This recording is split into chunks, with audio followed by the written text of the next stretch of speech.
अस्सलाम वालेकुम everybody, welcome back. आज हमारा एपिसोड 4 होने जा रहा है और आज हमारे गेस्ट जो हैं दीदार Ali. Thank you so much for being Thank you, here. thank you. So Didar is currently my batchmate and he is a student of FAS. He's from GB. So firstly, Didar, please tell us a bit about yourself from FSC, जहाँ आपने मतलब FSC जहाँ से किया और थोड़ा सा अगर आप टच करें तो। सबसे पहले thank you so much for having me. So मेरा ताल्लुक भी ज़िला गज़र गुप्पिच गांव से मेरा ताल्लुक है। और मैंने अपनी जो इंटरमीडिएट तक मेरी तालीम थी, आई वॉज वेरी प्रिवलेज के मुझे Aga Khan higher secondary school Gakuch में दाखिला मिला। I completed my high school from H Gakuch. Then I was on a gap year. I took a gap year, and after gap year I am here at FS. Alright. Yeah. सो एफएएस आना इसकी कैसी journey थी? Like did you do a lot of research और फिर आपका like ये जो field है सब्जेक्ट वो इज इट रेलेवेंट और आपने कहीं और भी अप्लाई किया था? What was the story then? So I was from my college days. I was very much interested into social science and humanities like stuff. I was not a science kid or a medical kid. So मुझे ज़्यादातर research हो गया. Then also into social thing, humanities like activism. I was very active in activism. So the thing which I was जिसे जहाँ मुझे अपनी higher education perceive करनी थी वो सोशल साइंस था। जब मैंने पाकिस्तान में देखा, जब मैंने सेकेंड ईयर कंप्लीट किया तो मैंने देखा कि हबीब यूनिवर्सिटी कराची में लिबरल आर्ट्स की द ओनली यूनिवर्सिटी इन पाकिस्तान मुझे नज़र आई। आई अप्लाइड, मेरा टेस्ट हो गया, इंटरव्यू के लिए बुलाया, I got rejected. Then I was on a gap year. उसके बाद जब गैप ईयर में था तो दिसंबर में मुझे पता चला कि F S K U started faculty of art and sciences which is the liberal arts program. तो ये मेरे लिए एक बहुत ही अच्छा स्टेप रहा कि मैंने गैप ईयर लिया, तो ये अपॉर्चुनिटी मुझे नज़र आई। Then I applied for F S and या आई केम हियर। और मेरा जो ये जो ह्यूमैनिटीज़ और सोशल साइंस के लिए पैशन था, ये कॉलेज में ही बना हुआ था। तो उसके बाद मैंने इसके बारे में जब देखा तो ये जो फेस था एक यू का, कोई 1-2 साल की प्लानिंग के बाद नहीं आई थी। When I research about it, it was like 20 to 25 years की रिसर्च के बाद इन्होंने फेस स्टार्ट किया था। और जो डिज़ाइन कोर्स का इन्होंने किया हुआ था, जो प्रोस्पेक्टस मैंने पढ़ा हुआ था, it's really attracted me. And फिर मैंने अप्लाई किया and I was very lucky के I am here. Wow. So social sciences और ह्यूमैनिटीज़ का जीबीयू से मैं भी वहीं से पढ़ा हूँ गिलगित से, तो इतना मतलब रुझान नहीं होता क्योंकि हमें प्री मेडिकल और इंजीनियरिंग की तरफ है। तो आपका आपने किया मतलब एफएससी किस में और लाइक आप पे भी कोई प्रेशर था कि आप कोई प्री मेडिकल या इंजीनियरिंग करो घर से इधर से? जब मैं हायर सेकेंडरी में, जब हम, ये होता है कि हमारे पास सोशल साइंस का तो कॉलेज में बहुत ही कम अभी स्टार्ट हुआ है कि फर्स्ट ईयर सेकेंड ईयर में आपके पास ऑप्शन मिलता है आर्ट्स एंड कॉमर्स करने का। आई गेस पहले नहीं था हमारे नहीं पास। था। जब मैंने अपना मैट्रिक कंप्लीट किया कोविड के डेज में, तो मेरे फैमिली में मुझे पेरेंट्स ने कहा कि आप मेडिकल के लिए ऑप्ट कर ले, क्योंकि मेडिकल को हम देखते हैं कि एक सिक्योर चीज़ है। हम्म। आप डॉक्टर में एमबीबीएस में जाते हैं, आप नर्सिंग में जाते हैं, तो you have a very secure job, आपको आसानी से मिल सकती है। लेकिन मुझे पर्सनल इंटरेस्ट उसमें नहीं था, तो मैंने उनकी बात नहीं मानी। आई ऑप्ट फॉर इंजीनियरिंग, क्योंकि मेरे पास मेडिकल में मुझे जाना नहीं था और मेरे पास कोई ऑप्शन नहीं था। तो I did my FSc in pre engineering. जब इंजीनियरिंग की, देन वही सोशल साइंस के लिए शौक था। और जब हम यहाँ गिलगित में देखते हैं तो it's a kind of very sad thing कि ये जो लिबरल आर्ट्स हो गया, सोशल साइंस हो गया, and what I personally believe is the real education. क्योंकि प्लेटो ने कहा था कि education by mind is not education, education by heart. Mind के साथ आपकी हार्ट की भी एजुकेशन होनी चाहिए। उस चीज़ को समझ के उसको इम्प्लीमेंट करना, ये आई बिलीव कि सोशल साइंस और ह्यूमैनिटीज़ हमें सिखाती है। बट अभी it's a very good thing कि गिलगित में भी कॉलेजेस स्टार्ट कर रहे हैं ह्यूमैनिटीज़ और लिबरल आर्ट्स, ह्यूमैनिटीज़ को स्टार्ट कर रहे हैं कॉलेजेस में। Zabardast. So you talked about activism. So let me tell all the people that he is part of Buni Environmental है वो उनके बारे में भी जानेंगे। And तो उसके so he बाद is into student politics as well. कुछ मसले जब होते हैं तो he is always up front. So firstly I want to know about this Buni Environmental जो है climate change के लिए आप लोग काम कर रहे हो उसके बारे में मतलब जानना है because it's important, एक great initiative है जहाँ पे यंग पैशनेट बच्चे हमें दिखते हैं कि स्केटिंग कर रहे हैं और डिफरेंट एक्टिविटीज़ हो रही हैं। और फिर एक्टिविज्म के हवाले से लाइक आपको इंटरेस्ट कहाँ से आया, और मतलब कोई मसले भी आते हैं बीच में, so how is that life? And I guess ये जब मैं अपनी एक्टिविज्म की जर्नी के बारे में बताऊं तो when I was in grade 9th 10th I was in Gakuch. तो वहाँ हमारे एक साथी थे, वो दोस्त, उन्होंने मुझे इंट्रोड्यूस करवाया national student federation Gilgit Baltistan, NSF Gilgit Baltistan, जो कि एक प्रोग्रेसिव स्टूडेंट ऑर्गेनाइजेशन है। उन्होंने इंट्रोड्यूस करवाया, मैं उनको जानता था। तो उन्होंने मुझे ग्रुप को इंट्रोड्यूस करवाया, और उस टाइम मेरे पास अभी अभी मैंने टच मोबाइल लिया हुआ था, and I was added to the WhatsApp group and to all the activities. तो वहाँ उस ग्रुप से में मुझे एक बहुत ही बड़ा नेटवर्किंग अपॉर्चुनिटी मिली कि वहाँ उस ग्रुप के बाद ही आई started to study What what is is Gilgit Baltistan, and real I Gilgit was Baltistan? really shocked to know कि जब I was at Aga Khan Higher Secondary School, and Aga Khan Higher Secondary School Gakuch is one of the most reputed institution, but वहाँ तक आने तक मुझे नहीं पता था कि भाई Gilgit has a very disputed political status in Pakistan and we are not constitutional part of Pakistan। ये मुझे वहाँ आके मुझे पता चला। तो I was really shocking news, क्योंकि हम गिलगित में रहते हैं, हमें नहीं पता होता। तब से मुझे क्यूरियोसिटी स्टार्ट होने लगी कि भाई हम पढ़ क्या रहे हैं, हमें क्या पढ़ाया जा रहा है, कौन पढ़ा रहा है, ये क्यों हो रहा है। तो इन चीज़ों पे मेरी एक अंडरस्टैंडिंग क्वेश्चनिंग वाला नेचर स्टार्ट हो गया। तो then I started reading into the history, Gilgit की हिस्ट्री के बारे में पढ़ना स्टार्ट किया, और it's all was due to my connection with the national student federation. और अभी and it has been 3-4 years since I am with part of NSFGB, and now I am leading the sin zone here। ये activism वाला वहाँ से start हो बुनी गया। वाला भी थोड़ा सा। हाँ, उसके अलावा बुनी इन्वायरमेंटल एकेडमी का ये बताऊं कि जब हम देखते हैं तो being part of being Gilgit Baltistan से होने से हमने क्लाइमेट चेंज को फर्स्ट हैंड एक्सपीरियंस हमारा है कि हमने फ्लड्स देखे हैं, हमने हमारे प्यारों को खोया हुआ है फ्लडिंग की वजह से, लैंडस्लाइड्स की वजह से, बारिशों की वजह से, एक्सीडेंट्स की वजह से। ये सारा फिर हम जब देखते हैं इस क्लाइमेट चेंज की साइंस को स्टडी करते हैं तो इसमें कंट्रीब्यूशन हमारी बिल्कुल भी नहीं है। लेस देन 0.5% से भी कम ग्लोबल इमिशंस है पाकिस्तान की। फिर उसमें गिलगित बल्तिस्तान जो कि एक इंडस्ट्रियलाइज एरिया भी नहीं है, but we have the 7,000 glaciers, सबसे ज़्यादा ग्लेशियर हमारे पास है आर्टिक रीजन के बाद। तो इफेक्ट हम ज़्यादा हो रहे हैं। तो देन हमारे पास एक ऑप्शन था कि लोगों को अवेयर करने के लिए आपने एक्टिविज्म में आना था। Then I was part of Fridays for future, and luckily during my gap year I got a chance to participate in the first ever regional climate summit, which was organized by Buni Environmental Academy. So let me tell you a brief description of Buni Environmental Academy. Buni Environmental Academy is as a youth-led environmental and wildlife conservation organization which is based in Upper Chitral.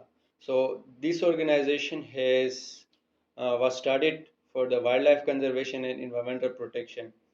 It is led by Asif Murad, who is the founder of academy, and so अभी इस academy के expand हो चुकी है, और 7 से 8 गाँवों में हमारी सब कैंपस वो है एकेडमी से चित्राल में अपर चित्राल में है। लेकिन एक्टिविटीज़ हम जब करवाते हैं तो जब मैं गया था बुनी एनवायरमेंटल एकेडमी में, I was there for the first ever regional climate summit.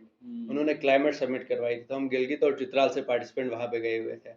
वहाँ जाके उनके साथ मेरी इंटरेक्शन हुई, और आई वाज रियली हमें बहुत अच्छा लगा कि इतना अच्छा काम हो रहा है, हमें पता नहीं था। फिर मैं गैप ईयर में था, उस समिट के बाद फिर मैंने विंटर मेंटरशिप के लिए वहाँ अप्लाई किया। तो उनके पास एक बहुत ही स्ट्रक्चर्ड ऑर्गेनाइजेशन वहाँ पे मौजूद थी कि वो कैंप्स करवा रहे थे, और सबसे मज़े की बात ये थी कि वो बच्चों पे काम कर रहे हैं, स्कूल के बच्चों के पास। अभी I am working as a one environment के साथ कोर टीम के साथ काम कर रहा हूँ उनके, तो उनका फोकस ज़्यादातर बच्चों का है। अगर मैं आपको बुनी एनवायरमेंटल एकेडमी की स्ट्रक्चर के बारे में बताऊँ तो ये 3 पार्ट्स कह सकते हैं। It has a very upper house, lower house, and then we have the management team. Upper house में वहाँ पे प्रेसिडेंट होगा, जुडिशरी होगी, एंड वहाँ पे गवर्नर होगा। तो इट्स लाइक एक पार्लियामेंट्री स्ट्रक्चर जो नहीं होता है, उसमें हमारा बुनी एनवायरमेंटल एकेडमी में बिलीव भी यही है, हमारे जो फाउंडर है आसिफ मुराद, उनका बिलीव भी यही है कि हम इन बच्चों को अभी से ट्रेन करें इन्वायरमेंट में। क्योंकि हम जब मॉडर्न अभी की जो मॉडर्न डेवलपमेंट या सो कॉल्ड डेवलपमेंट और सो कॉल्ड एजुकेशन सिस्टम है, इसने हमें बहुत ज़्यादा इंडिविजुअलाइज करके इकोलॉजी और नेचर से हमें दूर करने की कोशिश की। लेकिन बुनी एनवायरमेंटल एकेडमी में हम बच्चों को नेचर के साथ मिलजुल के वो वाला एग्जैक्टली एजुकेशन के साथ अवेयरनेस फैला रहे हैं और अवेयरनेस स्टार्ट फैलाना कर रहे हैं चाहते हैं। बच्चों से जो कि हाँ, बहुत तो बढ़िया है। उधर जो हमारे एकेडमी का प्रेसिडेंट है वो भी एक बच्चा है, 10th क्लास में पढ़ते हैं, तो mostly we are focusing on children. That's वहाँ से ग्रेट। वो डिसीजन मेकिंग, पॉलिटिक्स, डेमोक्रेसी किस तरह चल रही है, फिर ecology, and then the very one of the most important thing कि हम विंटर स्पोर्ट्स पे काम कर रहे हैं। Booni environmental academy is the pioneer of ice hockey in upper Chitral, अब not upper Chitral, the KPK region, the whole province of KPK. And the academy की जो टीम है बुनी एनवायरमेंटल एकेडमी की 2023 में last year they were the national champion, female team was the national champion of ice hockey का जो national championship हुई थी नलदर में, सही। वो चैंपियन बनी हुई थी। तो आइस हॉकी पे काम कर रहे, यूथ कैंप्स करवा रहे हैं, मेंटोरशिप प्रोग्राम्स करवा रहे हैं, और बहुत से विलेजेस में फ्री ट्यूशंस मिल रहे हैं। जो वेकेशंस होती है समर और विंटर्स की, वहाँ पे ट्यूशन सेंटर खोल के बच्चों को फ्री में ट्यूशन। तो बुनी एनवायरमेंटल एकेडमी इज डूइंग, इनका aim climate conservation, wild life conservation, और उसको हम कर रहे हैं बच्चों के थ्रू, यूथ को अवेयरनेस देकर। जबरदस्त जबरदस्त हो गया। सो या I mean I am really impressed by this thing यार कि यूथ को एक तो अवेयरनेस हमें मतलब पता ही नहीं कि क्या होता है क्लाइमेट चेंज। जब तक हमें पता नहीं होगा तो हम कैसे काम करेंगे। And I also want to know about the experience at global encounters. आप गए थे टू या केनिया। केनिया। सो कैंप्स का कितना रोल होता है मतलब आपकी डेवलपमेंट में, नेटवर्किंग में, और आप how was experience in Kenya? अच्छा, तो सबसे पहले पहले सवाल का आंसर करूंगा। कैंप्स मैंने काफ़ी कैंप्स अटेंड किए, मौका मिला। रीजनल क्लाइमेट समिट्स हो गए, फिर अपने गाँव में लोकल कैंप्स करवाए बच्चों के लिए काउंसिल के साथ। एंड फिर जो ग्लोबल इनकाउंटर्स है, ग्लोबल इनकाउंटर्स इस्माइली यूथ के लिए कैंप होता है। जैसे आपको पता है कि ये एक ग्लोबल इनकाउंटर्स अभी एक नेशनल इंटरनेशनल इंस्टीट्यूट है केडीएन के अंदर, जो यूथ डेवलपमेंट पे काम करती है, लीडरशिप पे काम करती है। तो जब मैं चित्राल में था अपनी विंटर मेंटरशिप के दौरान, तो दिसंबर में इनके फॉर्म्स आए थे, आई अप्लाइड, क्योंकि वो प्रोग्राम भी ज़्यादातर लीडरशिप और कल्चर एक्सचेंज के बारे से, और वहाँ पे पूरी दुनिया से जितने भी इस्माइली यूथ्स होते हैं वो वहाँ पे गैदर होते हैं। आई वॉज वेरी लकी कि फिर मेरा सिलेक्शन हो गया, and I got a chance to visit Mombasa, Kenya, Nairobi. Kenya में जाने का मौका मिला। तो वहाँ जब हम गए तो इट वॉज 26 to 27 डेज का एक महीने का आप कह सकते हैं कैंप था। वहाँ पे we were 111 participants from 23 different countries, Ismaili youth, and then we had facilitators and scholars from IIS जो हमें टीच कर रहे थे। तो जो ग्लोबल इनकाउंटर्स, 3-4 मेन पार्ट्स वहाँ पे थे। एक तो आपकी कोर सेशंस कहते थे हम, कोर सेशन में आप फेथ रिलेटेड चीज़ें पढ़ रहे थे। वहाँ पे हमें मौका मिल रहा था कि हम अपने रीजन्स में जो हमारे रिलीजियस प्रैक्टिसेस है, हमारा क्या कल्चर है, हम लोगों को जाके शेयर कर रहे थे। और अराउंड ओवर 23 डिफरेंट कंट्रीज से यूथ आए थे, तो हमने उनसे जानने की कोशिश की कि आपके वहाँ इस्माइली प्रैक्टिसेस क्या है, रिलीजियस प्रैक्टिस क्या है। ये बहुत ही एक यूनिक मेरे लिए मौका मिला था। उसके बाद वहाँ पे हम अपने जो इस्लाम हो गया, स्पेसिफिकली हमारा जो रिलीजन है, सेक्ट है इस्माइलिज्म, उसके बारे में हमें पढ़ने का मौका मिला। और मुझे जो सबसे ज़्यादा मेरा फेवरेट पार्ट था वो था community based service learning. Community based service learning ये दूसरा एक हमारा पार्ट था। तो वहाँ हम क्या कर रहे थे, केनिया के कुछ लोकल स्कूल्स और जो पब्लिक सर्विस स्कूल्स होते हैं, पब्लिक स्कूल्स, वहाँ हमने जाके वहाँ ऑब्जर्व करना था उन स्कूल्स में, और उन बच्चों के लिए कोई प्रोजेक्ट डिज़ाइन करना था as a part of our community service. हमने उनको कम्युनिटी सर्विस देनी थी। तो मैं वहाँ जिस स्कूल में गया था कि पीवीओ प्राइमरी स्कूल था, बॉयज़ एंड गर्ल्स का, तो हमने क्या किया, उनके पास गवर्नमेंट की तरफ से आईटी की फैसिलिटी दी गई थी, टैबलेट्स उनको दी गई थी, बट दे डोंट नो किस तरह यूज़ करना। इवन टीचर्स भी सही से यूज़ नहीं कर रहे थे, एक टीचर वो सिखा रहे थे। तो हमने क्या किया कि बच्चों के लिए, जो छोटे बच्चे होते हैं उनके लिए हमने पोस्टर्स बनाए, कि वहाँ पे हमने उनको नेविगेट करना सिखाया कि आप किस तरह ऑन कर सकते हैं, किस तरह वाईफाई कनेक्ट कर सकते हैं। तो पोस्टर डिज़ाइन करके हमने बच्चों के लिए किया। जो थोड़े 4th और 5th क्लास में थे, थोड़े बड़े थे, उनके लिए हमने डेमो वीडियोस बनाई कि हम दिखाएंगे कि लैपटॉप इस तरह इस बटन से ऑन करना है, इधर जाके वाईफाई कनेक्ट करना है। तो ये बहुत इंटरेस्टिंग पार्ट था, वहाँ जाके उस रीजन में क्या इश्यूज है। और ये कैंप मेरे लिए इसने एक ग्लोबल पर्सपेक्टिव दिया कि मैं इतने लोगों से मिला, इतने मुल्कों से। अभी I can say that I have friendships around 20 to 25 countries के मेरे दोस्त हैं, एंड एक ग्लोबल पर्सपेक्टिव से मुझे मिला। I can relate as well because मैं भी लास्ट कोई 3 महीने पहले गया हुआ था एचजीटी। तो एक कल्चरल टूर हमें दिया गया था एंड कैंप्स और यहाँ इस तरह के जो प्रोग्राम्स होते थे really help you to Yeah. Get to know another And I other guess people.